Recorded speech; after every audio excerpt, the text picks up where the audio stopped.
Alright, so I'm going to show you guys kind of a quick, like, how I make my videos type thing.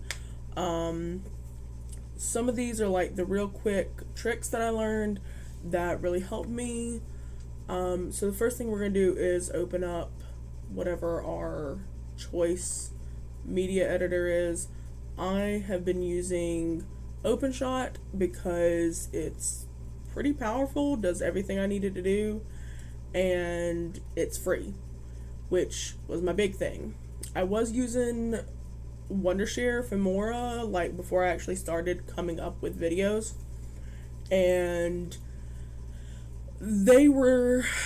it had a lot of stuff, but it just the half of the video being covered by a watermark was not going to cut it for me. So now that it's open, I'm going to go ahead and full screen so you guys can see. We are going to start by adding in all of our videos, and you guys can see it's kind of set up pretty well. You can expand and move these around as you want, so if you want the video preview a little bit larger, that's fine. And then here we have our different tracks, and that's just kind of where each of the things you upload are. So we're going to start by pressing this little button right here, File. We're going to import files. You could also press this little plus button right here, doesn't really matter.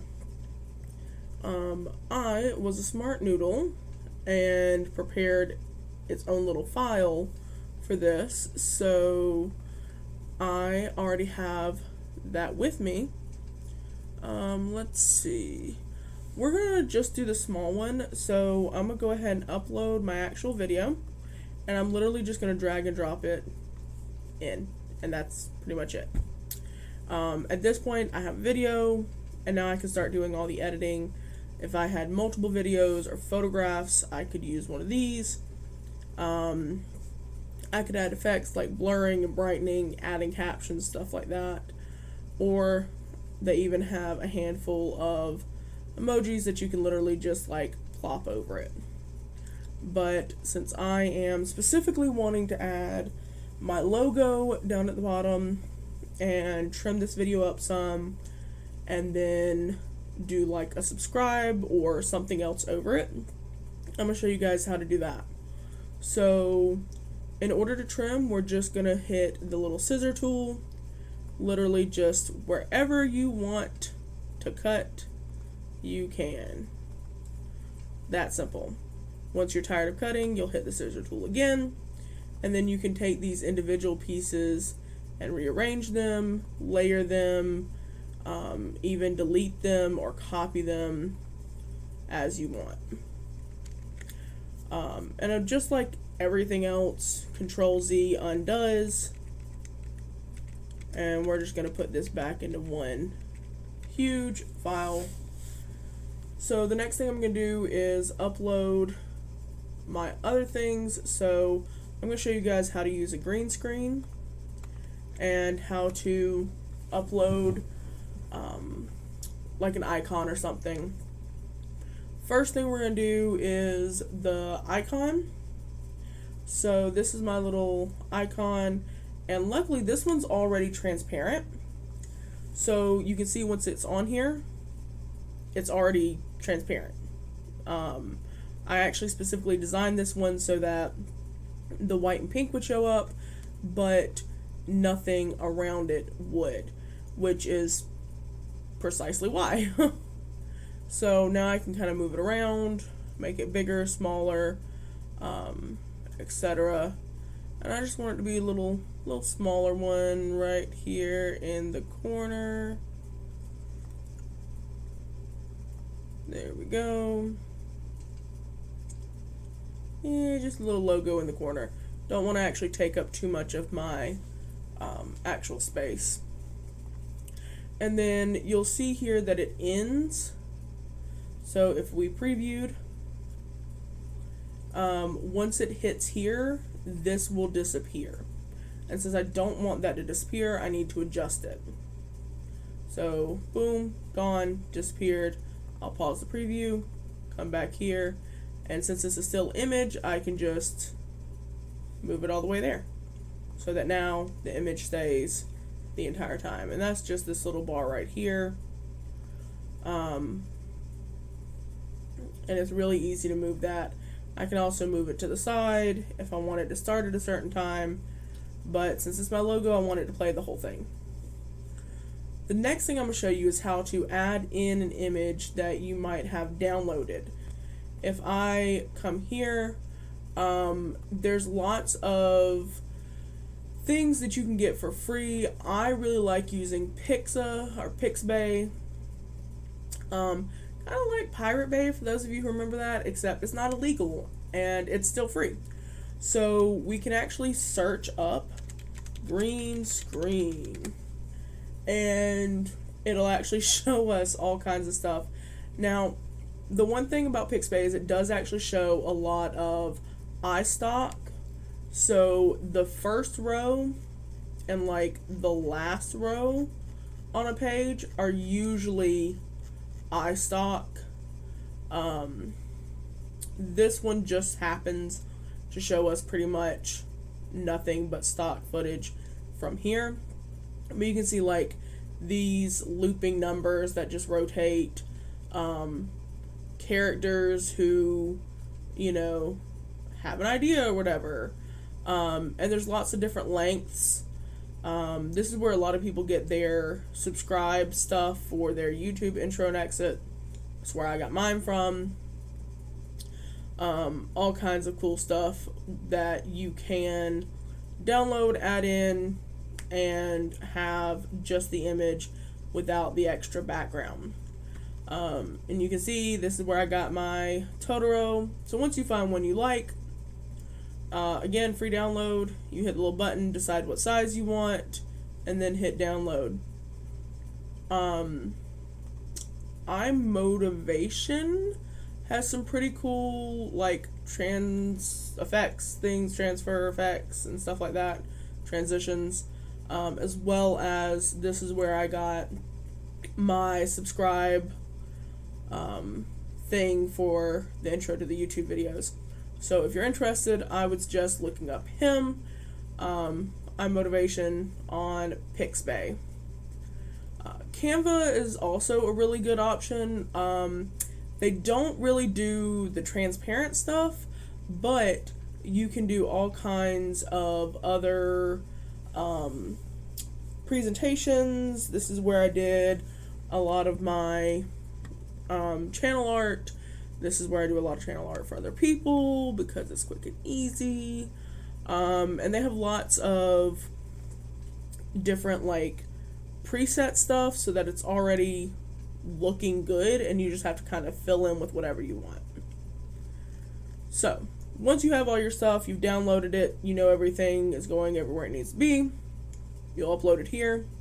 And so I will show you Totoro, and you'll see since it's a video we can't really make it longer, but if I want it to repeat, I can right click and then copy the clip and paste again. So if I want to do it at the beginning and the end of the video, I can do it like that. I could also have multiple Totoros on the same screen by pasting it into another track. Maybe I want one to start at the beginning and one to start at the end. So I'm going to make this one a little bit smaller. Got to make this one a little bit smaller. Ooh, wrong button. Or slanted. That works too, Emily. Good job.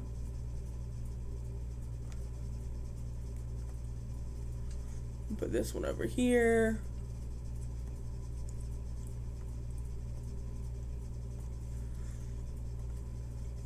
And then I'm going to put this one up here. For absolutely no reason.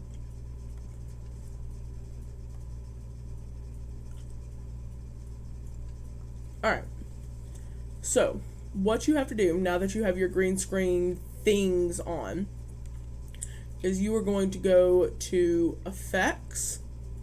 You're going to look for Chroma Key. Mine is right here. Not the first row, but the second. You're going to hit Chroma Key. You're actually going to click and drag it, and you'll see you can like add it to one of these. And that's exactly what you're going to do. You're going to add Chroma Key to each of your green screen effects. Then, hasn't done anything yet. So what you'll do is you'll double click. You'll see color key or key color. Double click there. It brings up this little dialog. You're going to pick screen color and then pick the green. Once you have that, hit OK, and you'll see it takes out all the green. Now, if we zoom in, whoops. If we zoom in, you can see it still has a lot of the green around it. That has to do with the fuzz. So if I take the fuzz up to 50, you'll see it gets a lot less. If that's still too much for me, I might take it up to 100. You see it's still a little less. If I take it up to, say, 500, then it completely disappears because it's too close to that green color. So I think I liked 100, and that's where I'm going to keep it. I'm happy with that. And then if I reset my zoom so that we can actually see it, reset my time, and preview, you can see my little Totoro in action. And if I'm not happy with the size, I can make him a little larger. Now, once the next Totoro comes onto screen, I haven't done his Chroma Key yet. So he takes over the screen. What I have to do then, make sure I have it moved so that I can actually see it, hit the Chroma Key button, same thing. Key color, double click, pick screen color, click the screen color, that is the green, and we can see his little outline. 100 seemed to work, so I'll do that. And I can, again, make him bigger, smaller, as I need. And I don't think I like him being so big. I'm going to make him a little bit smaller and put him down here. And then, of course, I have to do the same with the next one, because again, once it comes up, it's going to be completely green again. Now, if I don't want this one here, if I decide 2 is enough, I can just right click, remove clip, and I'm done. Once I'm happy, I can kind of see the full length here for all of my stuff, and it shows me the lineup of how everything looks as well. So I'll double check by just doing a quick preview. I see my little Todoroki's kind of floating, poor thing. And then we got this one. So it actually went with the resizing. Make sure that if you resize like how I did, you actually resize with your little bar at the beginning, because otherwise it's going to assume that you want everything resized, or like you want it to be moved. I usually do all the resizing before I start editing and doing Chroma Key and all that other stuff. Make sure I'm happy with placement, and then do my Chroma Key and everything else. But yeah, that's it. Once you're done, make sure you save as you progress, then hit File, and if you would like to save this, hit Export, and then it will export into an MP4 so that you can actually keep it and post it on YouTube or wherever else you want to post. And that's pretty much it.